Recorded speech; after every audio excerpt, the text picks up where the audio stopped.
This is More Than Work, the podcast reminding you that your self-worth is made up of more than your job title. Each week, I'll talk to a guest about how they discovered that for themselves. You'll hear about what they did, what they're doing, and who they are. I'm your host, Rabiah. I work in IT, perform stand-up comedy, write, volunteer, and, of course, podcast. Thank you for listening. Here we go.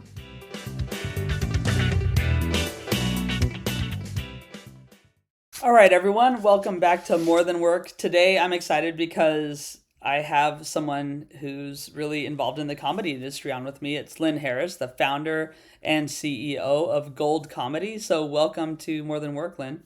Thank you. I'm happy to be here. Cool. I'm happy to have you. So first of all, I just like to know, where am I talking to you from?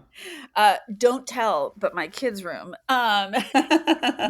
They said before they left for college, and also in Brooklyn. I know that's what you meant. Yeah. Okay. Before they left for college, or no, once they went to college and they're a sophomore, and we were like, and they have a huhuge bedroom, and we were like, can we use your bedroom? And they were like, yeah, but you have to ask us every time first. And we were like, okay. So it's now like the office, the weight room, right. So yeah. But I'm in Brooklyn, New York.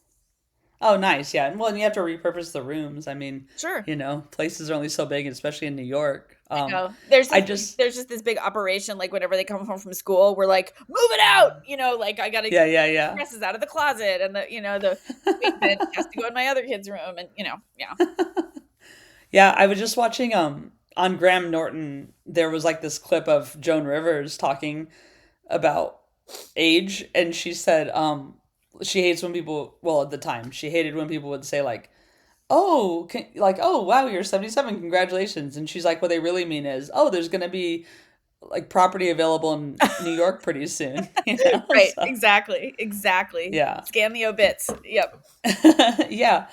So like anyone, well, not anyone listening, because people will listen maybe for the first time, might know that I perform comedy. Mm-hmm. And I'm pretty young in it. I've been only going 5 years, but you've been involved in comedy and entertainment for longer. So can you talk about, first of all, what is Gold Comedy? Sure. Thank you for asking.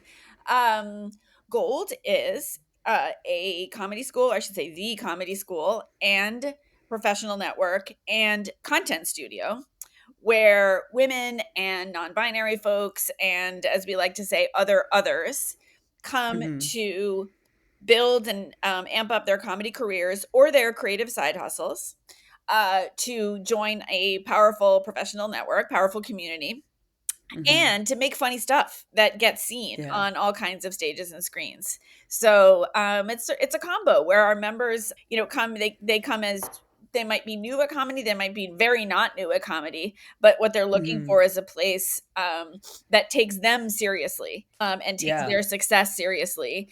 And we prioritize women and folks who are outside the comedy norm, but we exclude no one. The only thing that we really promise is that there's no bro vibe.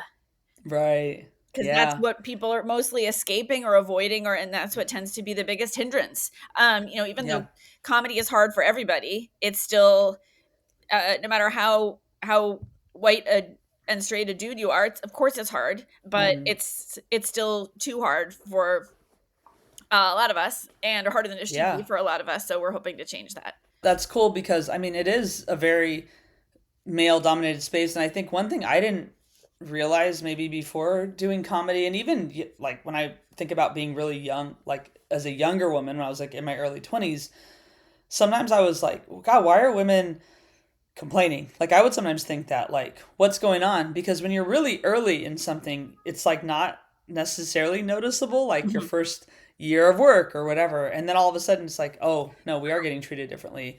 And there's these spaces where you end up not feeling very good because people are just saying things that kind of are almost threatening in a way. And they go, well, I'm just joking. But it's but you just talked about assaulting someone, and that's a woman, and I'm the only one in the room, and I have to walk to the train alone. And, there's all this stuff that I don't think some people necessarily appreciate, and some very much do. And I don't know how it is where you are, but in the UK, sometimes promoters will say, looking for a non-male act, and then a guy sometimes will go on the thread and be like, oh, well, I can be whatever you want me to be. And it's like that wasn't the point, dude, you know? Yeah. Do you see stuff like that happening or Yeah, still. I what I tend to be aware of is less sort of, individual trolls like that, and more of the I just and I'm not that they're not there. It's just I'm not hanging out in those spaces, but yeah. what I hear about most often and see most often are things that I'm like, I can't believe this is still a thing, where someone, there was a Goldie who lives in Louisville, Kentucky, who was visiting New York, and she was like, all right, I did a bunch of shows, now I want to go see a bunch of shows. We looked at the listings for the Comedy Cellar, which has a lot of rooms, it's a great club, and we looked for like that night, and I was like, I'll be damned, all of these shows have one woman. And I'm Yeah. like, at the Cellar, I don't mean to, like, we love the Cellar, I don't mean to Yeah. impugn just them. It's just like, if the Cellar isn't keeping up, then I don't know what to say. um, Right. and and I also just talked to someone who was touring. She was like on the road with she was on the road with two male comics. She was middling or opening, I can't remember. And all three of them got, their drink tickets after their performance, and they went to the bar that was in the room. And Mhm. for whatever reason, the dudes ordered their drinks, and the bartender, asked for their drink ticket, whatever. And then when it was came time for the woman to get her drink, with a comedian I know named Nikki, they said that'll be $12, and she was like, I was just I'm with, Yeah. and Just there. the assumption that like men are comics and women are not is still, I mean, even the number of times that, like, this is getting into it, but like that they still call us comics, I guess, as you just said non-male comics, it made me think of it, comics Yeah. and women comics. Yeah. Like, we're like, it's okay if you need to identify me that way for some reason, but like, if sometimes people say like, oh, this is Lynn, she's a woman comic, I'm like, what are you talking about? Like, this is so and so, she's a lawyerette. Yeah. And Yeah. I feel like the day that we no longer call anyone a comedian is the day that we can think that Yes. that our work is done. Yeah. I mean, it's annoying. And I know I've been introduced as like a female comic on stage. And it was like, first of all, I'm not, yeah, there's no reason to say that. Like, Would they be like, it's, what now is an it? Asian comic? Like, they would never. Yeah. Yeah. And I said, I remember it was like way earlier and I haven't really done it lately, but um one time I did say yeah, I'm the female comic, I'm the lady. I go, they needed someone funny, that's why they booked Hey, me. oh, I see what And you're everyone was saying. like, ah, and the guy later, and it's like, dude, I know you tried to make an inclusive bill, and that's great, and you did, but then you also alienated me and othered me in that case, and Right. it was unnecessary. Yeah. I Yeah, mean, my favorite old story about that, and I will use the name Jeff Ross because it was Jeff Ross. But again, yeah, this is not a story about Jeff Ross. This is a right. story about that of about this phenomenon, which Mm-hmm. is, yeah, I remember, as usual, I was the only woman on the lineup. This is in the 90s, but again, still happens. And Mm-hmm. he was emceeing some, maybe it was the Cellar, I don't know, it doesn't matter. It wasn't a big deal show. But he was the MC, and he it was all dudes, and he went around, Mm-hmm. as one does, to ask all of them, what do you want me to say about you, as one does. Yeah. And either he didn't ask me and I had to go up to him and be like, hey, do you want my credits, or he did ask me, but then this is what happened anyway. So it's my turn. He goes up there and he's like, oh, and yeah, now we got now we got a girl, I forget her name. I think she worked at like Lifetime. I think I worked at Oxygen. And anyway, here she is. And I was like, okay, I'm happy to give you a TED talk about sexism and the Mm-hmm. obvious, not paying attention to me as obviously sexism, but we don't have to have that TED talk. We can just talk about how you're bad at your job. Yeah. Like, sexism is not just like bad in principle, it makes people bad at their jobs. Mm-hmm. So the harm there was not to me as a woman, because like whatever, thick skin, it wasn't the first time, wasn't the last time, right? The harm was that people had a less good show because he didn't do his Right. job. Because I had to then work to be like, okay, I had to work to like get them. I had to work to get them, as opposed to Yeah. him doing his job to get them, Right. and to get them psyched for every single performer equally. That is Yeah. his job. And so he Yeah. fell down on the job because he is sexist. And again, I don't it's not about him in particular, although it is, but like it's not. But Yeah. like anyone who does that is bad at their job. So my point is, isn't that like sexism is bad just because it's bad and we shouldn't do it? It makes comedy bad. It makes the Yeah. experience bad. And that's not good for it's not good for women because comedy is a job and we are people, but it's also not good Mm-hmm. for comedy and the people who are consuming it. Right. Yeah. Agree. And and it does make your job harder as a comic because the compere is supposed to be, and we say that more than MC in the UK. That's Yeah. probably why I'm saying that word, but like they're supposed to just like level the room every time. And Every yeah, time. like you said, make everyone enthusiastic. That's it.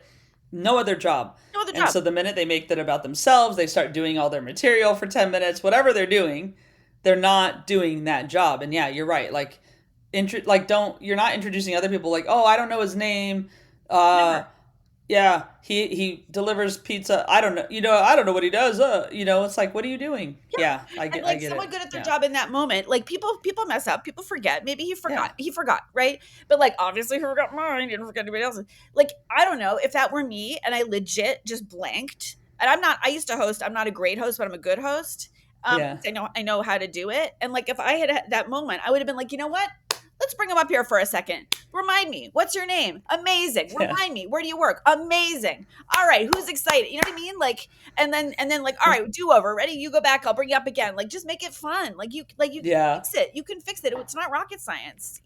I So yeah, uh, yeah, it's such a perfect example of why it matters Mhm. to everyone besides me, Yeah. why those failures matter to Yeah. everyone, including but not limited to the Mhm. performers like us.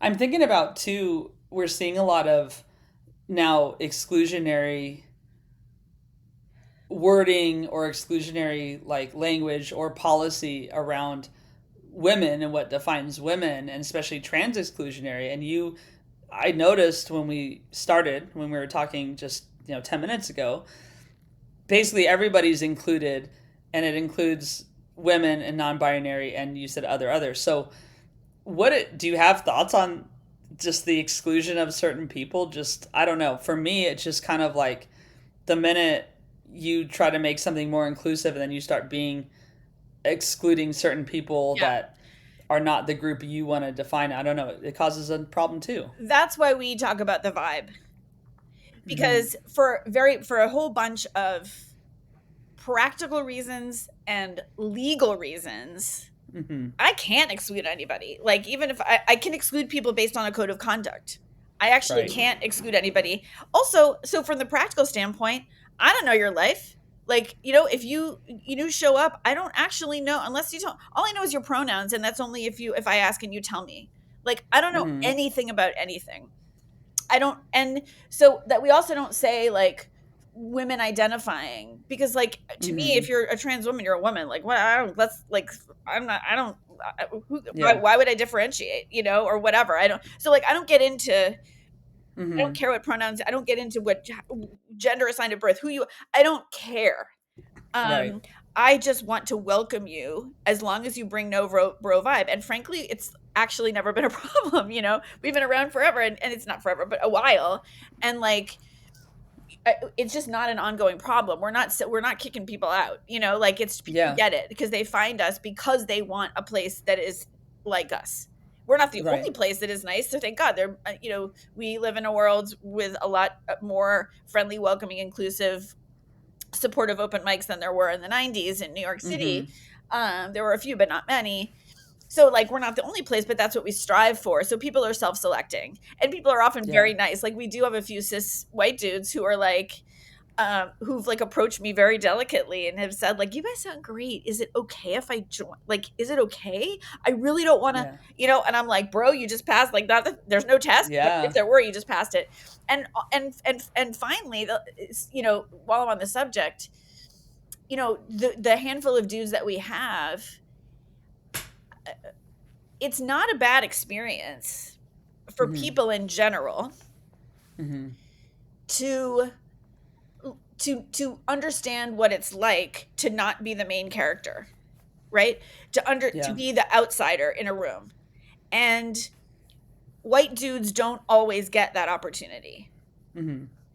And white dude comics don't always get that opportunity. So I would say, I'm not making statements about the individuals in gold. I'm just saying it also actually kind of forwards our mission to have Yeah. dudes have the experience of being the only dude in the room, and to have to Yeah. learn from a woman, or just learn from someone who's not a cis dude. Like, that's actually Yeah. excellent. Well, yeah, they're getting a different perspective, which Yeah. is great. It totally is. Mhm. So, We also have dude teachers as well. So, same reason. Like, they're great. We have a couple who are like, they're friends, so it's like a cute buddy story. But and one of them is married to one of our team members, so it's like we call him Nepo husband. But he's an experienced TV writer, so it's cool. But like, also them, like, if a dude wants to teach for gold because they believe in what we're up to, yeah, we'll never have more dude teachers than women. Like, we just yeah, won't, because I always strive to find a woman first for whatever role I'm right. looking for, or just someone, another other. But like, I think it's great to like build an alternate universe that includes everyone except the bro vibe. Right. Yeah. It totally does. And I think you do learn from each other, and I think one of the things you learn is like why a joke doesn't work. And sometimes a guy can tell you why a joke's not working, like, oh, actually, because this is what we're really thinking. Oh, okay. Yeah. I can do that. Yeah. And same, like, a lot of guys I've seen have benefited from being like, well, you're actually not the target. It's still your wife. Like, here's how you would be the target, Yeah. things like that. Yeah. So you started out doing, like, you were doing comedy, and you mentioned you worked for Oxygen. So how did you, like, what were you doing? And then, like, what was the motivation to start your own thing? Yeah. So there's one. It's sort of a twisty path, but there's definitely a through line. Yeah. And the through line is, like, I'm a creator, of many things, multi hyphenate, all those things. But the through line is like a braid of comedy writing, producing, and culture change. Mm-hmm. So, which is my brand of advocacy and social justice. So Yeah. using comedy and other pop culture tools to drive culture change, or in some cases policy change, Yeah. but which go hand in hand, right? Sometimes Yeah. one comes first, sometimes the other comes first, but and I've always just really been like a big pop culture nerd, and that slash comedy is sort of my pick for my tool that I want to Mm-hmm. use to drive change. Other people are excel at grassroots organizing. Other people go into politics. This is my Yeah. angle. And because again, this is not the only way to do it, but the thing that drives me, comedy is, all people so often people say to me now, like, oh, thank God we need comedy now. And I'm like, Mm-hmm. yeah, but not for the only reason. Yeah, and yes, and not the only reason you think. We definitely need distractions. We definitely need to Netflix and chill. It's a good medicine for all sorts of things, right? It's also a powerful cultural force Yeah. that can shift perceptions, that can establish and change norms, that can affect our idea of who has power. I mean, it's a big deal. So it matters Yeah. who does comedy, whether it's the face that you see, telling the jokes or on the screen, or whether it's the people making decisions about what gets created, or how, or the writers. It matters who makes Mm-hmm. it. Yeah. And it also can be used as a tool. We know this, like as a delivery system for Yeah. difficult conversations, and ultimately in social change, in this sort of sneaky fun way. It can Yeah. gently, rather than like scoldingly or lecturely, um, Hmm. tell you what to do, tell you what's right, tell you to change your mind. That doesn't work. That never works. So that's always been my jam, my angle. Just sort of deploying comedy as a tool for change, or directly or indirectly, or uh, and trying to change the power structure of comedy, Hmm. which can also change the power structure of the world. All just that's all, just that we can, I figure we can have it done in, That's 6 weeks. But so all of the things I've done kind of line up with that, even though they're very disparate. So, like, I was a journalist for 25 hmm. years. My brand was kind of being able to write about tricky topics with the proper sense of humor Right. that would help either punch up or find commonalities, find the heart of the thing, so that Hmm. to make like a prickly issue relatable to everyone, that kind of thing. And then I, at Oxygen, we were there because my creative partner and I, Chris Kolb, genius, co-created a superhero character named Breakup Hmm. Girl, who helps all people uh, deal with romantic emergencies. And long story, became a huge. We were like basically bragging the first. This was 1997, the first Hmm. multi-platform internet success story. Oh um wow.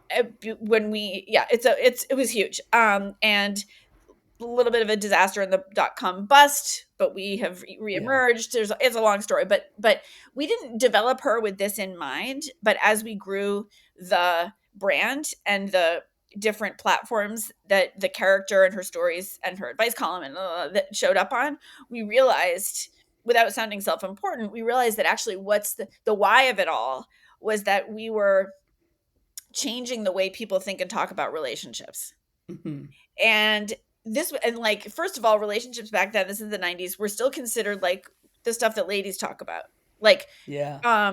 and but if you and fluff, not, and but like, if even if you count just straight people, you're still talking about only half of the people in all of the relationships, right? So Right. that's dumb. Yeah. Yeah. And then if you think relationships are fluff, this was, by the way, during the Clinton Monica Lewinsky Yeah. detente. And by the way, love her, huge fan. Um, Yeah. and uh, and we're like, okay, but if relationships are like the fluff at the end of the news, then why are relationships leading the news? You know? Right.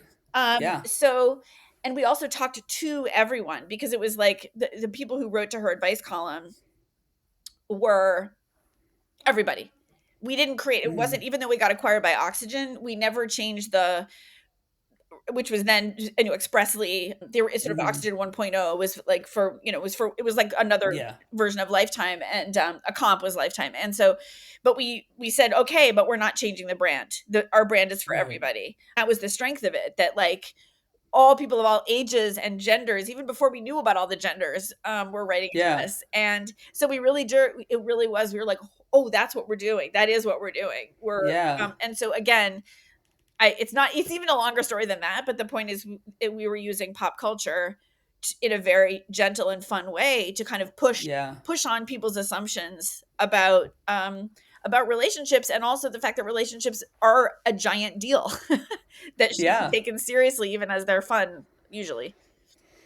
Right. Well, yeah, and actually it reminds me of, Modern Love, the New York Times Yeah. column, and just the way it's not just about romantic love between a Yeah. man and woman. Yeah. It's like about parental and, about Friends. friendship, like, Yep. and then different relationships and different sexualities and everything. And Totally. it's really great because it's kind of, I think even that helps people be more educated around other things too, because I think a lot of people make, I mean, of course for comedy there are these assumptions that are, familiar to make and to talk about because they make people laugh, but like I think a lot of the heteronormative, like the people who only want to express those as like valid relationships kind of, and like not look at people who are other sexualities or maybe have other types of relationships than a regular just monogamous heterosexual. That's it.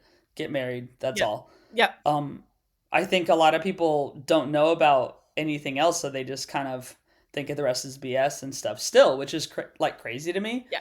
But um, it just is how it is. I think that's great. So then when did you coming out of all that, you decided to go and Right. I never create actually Gold answered your Comedy? question, did I?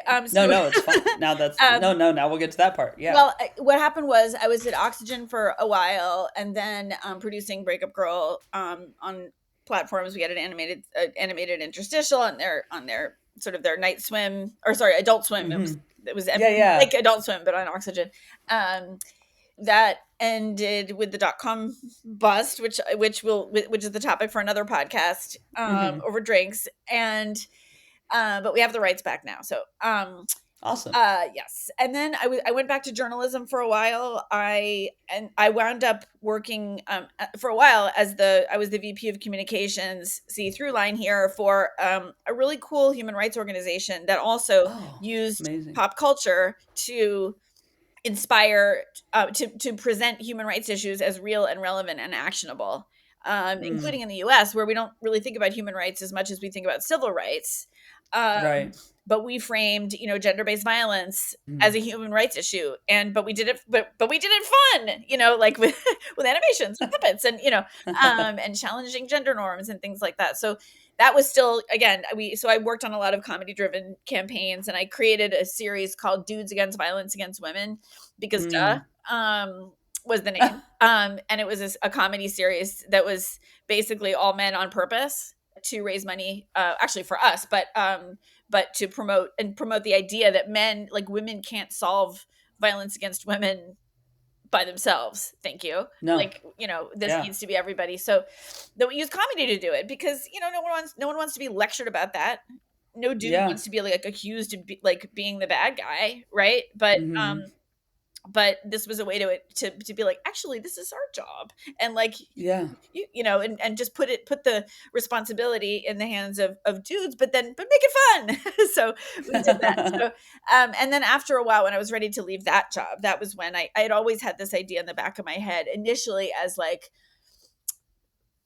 for teen girls. I had a when I first became a parent, I especially thought about this Mm. because I remembered being a teen girl, and I remembered the feeling of like that thing that happens when you're like wild and scrappy and your knees are bleeding from falling off your bike, and Yeah. your hair, you have leaves in your hair, and whatever, and then one day you're like and all of a sudden you're sitting up straight and being quiet, and I had that Yeah. experience to some degree, and I was like, comedy will solve this. So I initially had this Yeah. idea with a friend of mine named Mickey of that, like, what if it could be a thing for teen girls.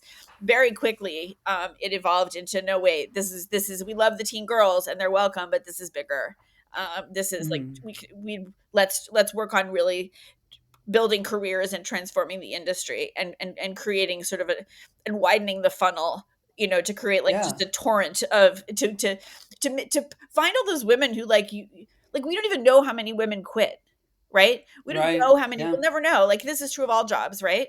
Of like, we never know how many women didn't make it because they were like, this is too toxic, this is, or just too Mm-hmm. exhausting, or I'm watching dudes like leapfrog over me, who are Yeah. less experienced and less talented. Like, we don't know how many of them just left, so we wanted Yeah. to like make it not that, do the opposite, make it easier, and build a wider funnel, and build more pathways to just creation and power. So then we were like, okay, we got to talk to the grown-ups. So and Yeah. that's how this evolved to where we are now. That's awesome. Yeah. Yeah, and so then if you just want to tell people, I mean, you talked a little bit about it at the start, but what do people do if they're interested in joining? Thank you for asking. Come to our website. It's goldcomedy.com. That is where you can find all the things. The way it works is, I mean, you can get a lot just from hanging out at our website or following us on Instagram at Gold Comedy. We have a lot of good resources. for inspiration and also just practical how-tos on our website. If you're a beginner or if you're experienced, we got it. We have it all. And also, if you're a stand-up, if you're improv, storytelling, sketch, late night, production, we have it all. And what you can then think about doing is joining our what we call the club. We have classes, we have tons and tons of classes, but the way it works is in most cases you don't pay by the class, you pay by the year, because we lead with community. The most important thing is that you're part of something. And so you pay for the year, and then you can take unlimited classes. You can take all the classes, you can take one class 10 times, that which someone holds the record for that, with a and so then you can either like stay on one track where like, no, I am committing to stand up, or you can try all the things because they all feed each other. You can learn all the things because they all feed each other. You can do stand up in production, so you know how to produce your own stand up show. Like, you can blend together what you want. Or again, yeah, you can just keep taking our stand up classes over and over for the accountability and structure. You can start your own thing. We have people starting their own groups for satire writing. We have weekly, we just launched another, we have 2 open mics every week. We have weekly conversations with comedy celebrities and pros. We often have activities, like write 30 jokes in 30 days, or just things to just keep you going, build you, get you to do your reps, help you meet other people, help you be part of something. And yeah, so that's really why you pay by the year, because it's all that stuff in between that's just as important, if not more important, than classes. It's not just the one and done, and you kind of go on your way and Right. maybe you don't connect with anyone again. Yeah, that's great. And have you seen what's the biggest change maybe you've observed even for yourself and in doing this versus, just basically going to a gig or being in a writer's room or whatever, but working with all these people? Well, I mean, for me, on the one hand, I'm like, oh, I still kind of want to do stand up, but I can't do or I still kind of want to, like, I'm a little jealous of all the goldies who are doing all these creative things. But I also do, I also feel like that parental role of like, look at all this. Oh my God, look what they're doing. I'm so proud, Yeah, but we have 2 web series, one that we were part of producing in various ways. One's actually streaming on Fox Soul now, which is nice. a fast channel that Fox runs, and another one was basically came entirely out of Gold, came out of 2 of our classes, and was staffed and produced almost entirely by Goldies, and it's called Rat Czar, and it's winning awards all over the place. Nice. So that makes me proud. I just feel proud, and just like a Yeah, big, like, sort of parent slash cheerleader, like the oldest cheerleader. We have people come from our classes. I mean, almost everything's on Zoom, right? But then they like take it on the road. We have people yeah. go from our, obviously they do stand up out in the world, but also they develop solo shows, go and do that. They really just build their careers with us, and it's just makes me proud. Yeah, that's awesome.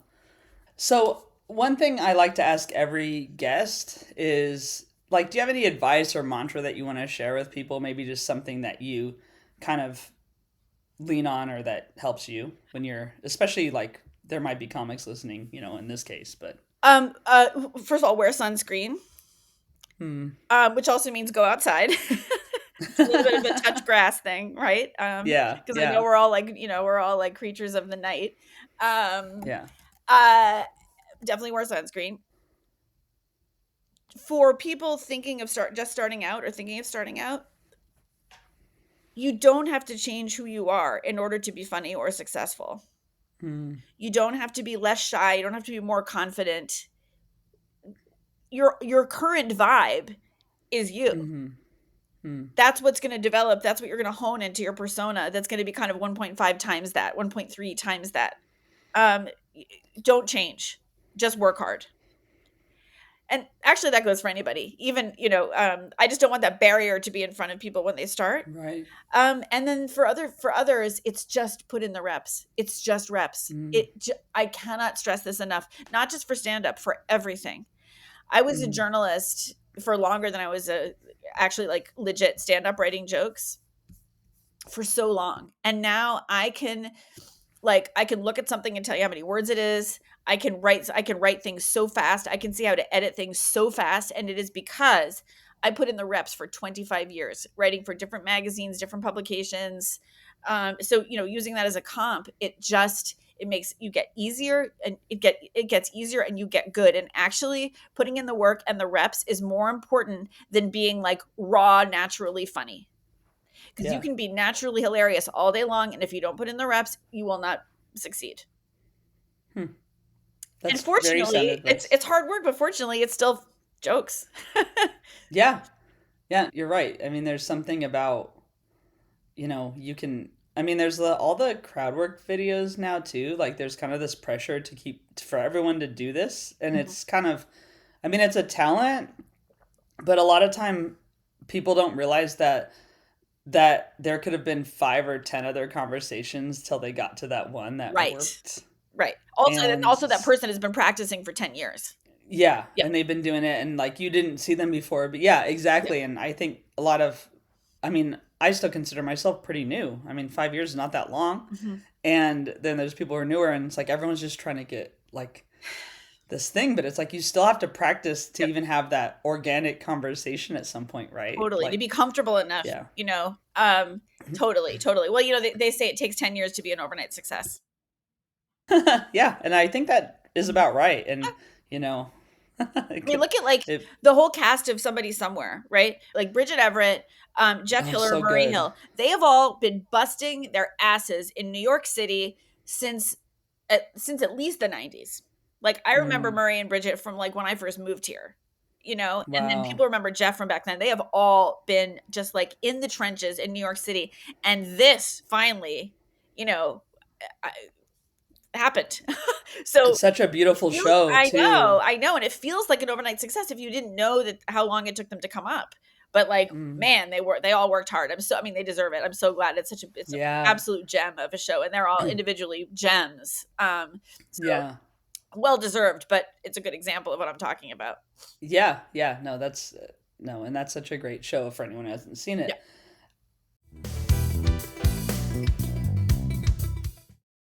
So, I have a set of questions I call the fun five. Sometimes they're more fun for me, which is fine, but they're just the questions I ask every guest that I came up with, when I first started the podcast. So, the first one is what t shirt do you have? Like, what's the oldest t shirt you have that you still wear? Okay. I have one, no lie. It's got to be from 1983.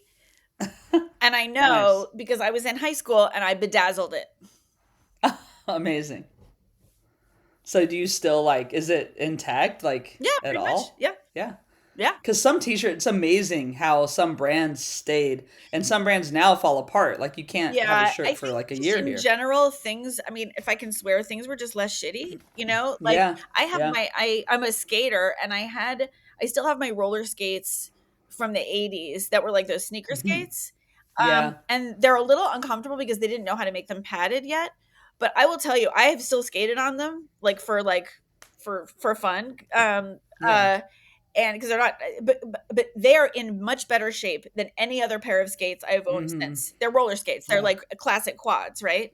And yeah, they're each one weighs like 20 pounds. They hadn't figured that out either. But like the bearings are in perfect condition. The hardware, perfect condition. Yeah, yeah, because like things weren't shitty. yeah, So same with yeah. the They t-shirts. weren't. Like they're nice cotton shirts that like, I mean, sure, I guess I just didn't wear them every single day, but the cotton is still like it's high quality cotton that's still intact. What can I tell you? Yeah, no, that's good. So I like to also ask like if it was Groundhog's Day, and I wrote this actually when it was in the pandemic, but it still feels like it some days. Like it's just Groundhog's Day, and every morning you wake up and the same song plays. What song would you have your alarm clock set to play? I would have it set to play Mbop because Ah, Fight Me, that is the funnest song. It is yeah. irresistible. And I can absolutely name you a million other, like I can make a list of songs that are not by white dudes or whatever it is. Absolutely. There are so many other, but that one, it is, it's like the myth. It's like the story of the red shoes. Like when you're wearing the red shoes, the girl with the Yeah. red shoes can't stop dancing, right? And she Yeah. dances till she dies. I, And I love like Prince and like real funk and hip hop and stuff like Yeah. that. But I dare you to not be able to even tap your toe when that song comes on. No, you have It's to not, for sure. it's the red shoes. It is, that song comes on, you're wearing the red shoes. So that would get me Yeah. out of bed for sure. Nice. And those guys, I mean, Hanson, they still seem like really I nice know, they seem really people, nice. right? Like Yeah. really sweet. Yeah. All right. So this one's a little easier usually. Coffee or tea or neither? Coffee. Coffee. I like Black, how tea do you too. take I it? like tea. I honestly, I'm kind of like, I'm very not choosy about my coffee as long as it's good. I depend. Sometimes I'm like, today feels like a, milky creamy day, and sometimes I'm like, no, today's like black iced coffee. Today's a cold Yeah. brew.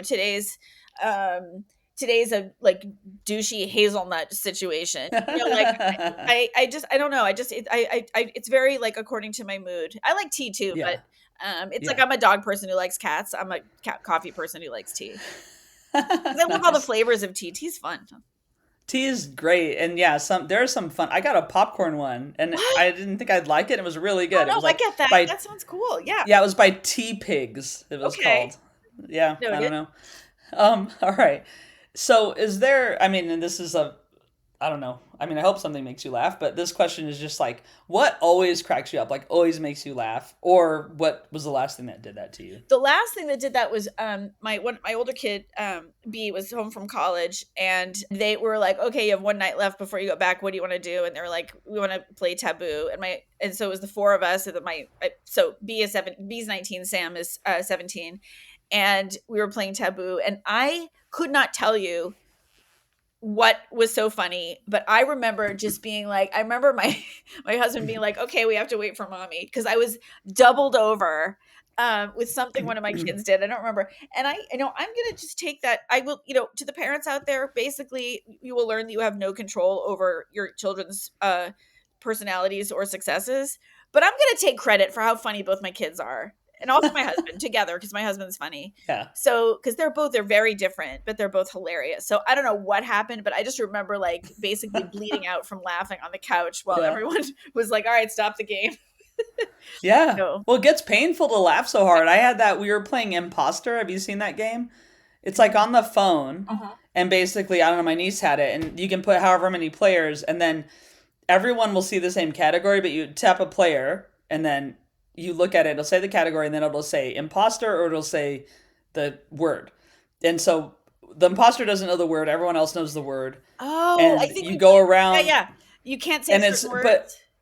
you basically can't say that word, but you can Right. kind of, I don't know, we probably played it loosely. But we were playing that and just started cracking up, and I couldn't stop laughing, and my family's just like, "Oh god, she's gonna have to go to the ER." You Yeah. know? It's these games. I mean, but Imposter, your So kids might funny. know about it. It's Yeah, really I'm fun. sure they Yeah. do.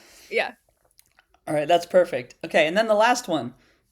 Who inspires you right now? Okay, literally right now, it's the people who invented the surgery where they fix your eyes. Okay, 'cause tell you, let me just tell you, on all the podcasts that you may see me on from like 2 weeks and like 2 weeks ago before, I'm wearing cool glasses like yours. Okay, Yeah. so no shade to cool glasses. I love cool glasses. No. But I've been wearing glasses since I was 5, maybe younger. Mm-hmm. And I have never, speaking of games, I have never lost a game of who has a worse prescription. Never. I am the reigning champion. I had like -13 in both eyes. Okay. Yeah. But they kept telling me, we can fix them. You have little cataracts and they're not bothering you yet, but you're going to have to get them fixed at some point. So Yeah. whenever you're ready, we're going to go in, we're going to fix your cataracts, and we're going to do the LASIK thing. And I was like, that sounds great, but absolutely not, Yeah. just cause gross. And I'll Yeah. spare you the gories. Like they told me, everyone's like, that's it? Like that I'm like, okay, what? It's your eyes. Right, It's it's gross. eyeballs. Okay, And you can smell it, I heard. no, I Like, couldn't smell anything. Let me stipulate, I okay. couldn't smell anything. That's good. But I I had it like this one was done 2 weeks ago. And Mhm.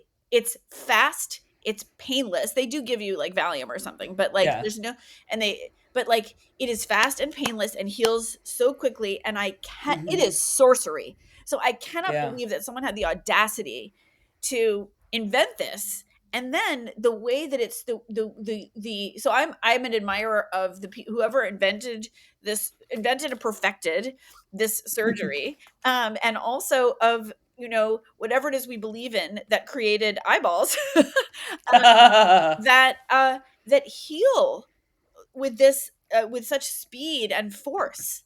Yeah. And I'm also just grateful for vision. Like, I can't like, I loved my glasses, but like, damn, it's nice to be able to like put on makeup Mhm. without holding the mirror. So anyway, I Yeah. very much admire scientists and surgeons of eyeballs. Yeah. And I totally relate to that Yeah. because I can't get the surgery. I wanted to, but my mom got it and she said, yeah, it was life changing. Just waking up and I seeing. know. Yeah. Like what? Yeah. So yeah. Oh, Yeah. awesome. Yeah. Okay, cool. So just you mentioned the website a little earlier, but yeah, people want to find you online or find Gold Comedy. Where do you want them to go? They can go to goldcomedy.com. They can find everything from there, just to keep it simple. Although I will also say I'm inviting people to follow us at Gold Comedy. And I'll also make sure that in the show notes you will have more specific links and discount codes and all sorts of Cool. goodies like that. Awesome. All right. Well, thanks, Lynn. It was great chatting with you. I appreciate you being here today. Thank you. Thanks for listening. You can learn more about the guest and what was talked about in the show notes. Joe Maffia created the music you're listening to. You can find him on Spotify at Joe, Maffia. Rob Metke does all the design, for which I am so grateful. You can find him online by searching Rob, Metke. Please leave a review if you like the show, and get in touch if you have feedback or guest ideas. The pod is on all the social channels at More Than Work Pod or at Rabiah Comedy on TikTok. While being kind to others, don't forget to be kind to yourself.